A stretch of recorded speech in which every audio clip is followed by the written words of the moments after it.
எங்களை இந்த அளவுக்கு வேற ஹாஸ்பிட்டல் போனா பார்த்துருப்பாங்களான்றது தெரியல. ரொம்ப கேரிங்கா இருந்தாங்க. ஒரு வீட்டில் இருக்க மாதிரி எனக்கு ரொம்ப ரொம்ப சந்தோஷமா இருந்துச்சு.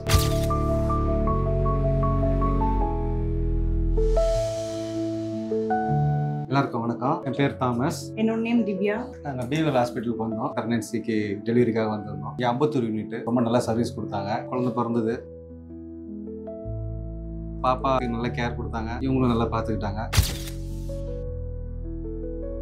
இன்னைக்கு 4வது நாள். எனக்கு ரொம்ப ஹாப்பி. எல்லாருமே நல்லா சப்போர்ட் பண்ணாங்க. ஹாஸ்பிட்டல் இருக்க மாதிரி நாங்கள் ஃபீல் பண்ணல, வீட்டில் இருக்க மாதிரி ஃபீல் பண்ணோம். ஓவரால் இந்த சர்வீஸ் ரொம்ப நல்லா இருந்தது. சர்வீஸ் எல்லாம் ஓகே. ரொம்ப ரொம்ப சந்தோஷமா நாங்கள் போகிறோம். இன்னைக்கு டிஸ்சார்ஜ் ஆகி போகிறோம். நாங்கள் எங்களை இந்த அளவுக்கு வேற ஹாஸ்பிட்டல் போனால் பார்த்துருப்பாங்களான்றது தெரியல. ஆனால் இங்கே நல்லா பார்த்துக்கிட்டாங்க. அது நர்ஸாக இருந்தாலும் சரி, டாக்டராக இருந்தாலும் சரி, ரொம்ப கேரிங்காக இருந்தாங்க. என்னால் 2வது நாள் எந்திரிச்சு நடக்க முடியுமான்றது தெரியல. இவங்க எல்லாருமே எப்படியோ நான் நடக்க வச்சு என் பிள்ளைய பார்த்துட்டு எல்லாருமே சப்போர்ட் பண்ணாங்க. ஒரு ஃபேமிலிக்குள்ளே இருக்கிற மாதிரி ஒரு ஃபீல் வந்துச்சு. ரொம்ப ரொம்ப சந்தோஷமா இருந்துச்சு. தேங்க்யூ திவ்யா சப்போர்ட் பண்ணதுக்கு. என் பேர் கீதா, அம்பத்தூர் யூனிட்ல ஒர்க் பண்றேன். ஓடி இன்சார்ஜ். 5 இயர்ஸா இங்க ஒர்க் பண்ணிட்டு இருக்கேன். திவ்யா பேஷண்ட் வந்து C-செக்ஷனுக்காக வந்திருந்தாங்க. ஓட்டிக்குள்ள போகும்போது ரொம்ப பயந்தாங்க. ஸோ அவங்களுக்கு எக்ஸ்பிளைன் பண்ணி அவங்களை கன்வின்ஸ் பண்ணி கூட்டிட்டு போயிட்டு இப்போ வந்து பேஷண்ட் ரொம்ப ஹாப்பியா ஃபீல் பண்றாங்க. So thank you so much. இதே மாதிரி நீங்க வீட்டுக்கு போனாலும் ஹெல்த் கண்டிஷன் பாத்துக்கோங்க. பாப்பா நல்லா பாத்துங்க. எனி ப்ராப்ளம் எது இருந்தாலும் எங்க சர்வீஸ் எப்பவுமே உங்களுக்கு ஹெல்ப் பண்ணிட்டு இருக்கோம்.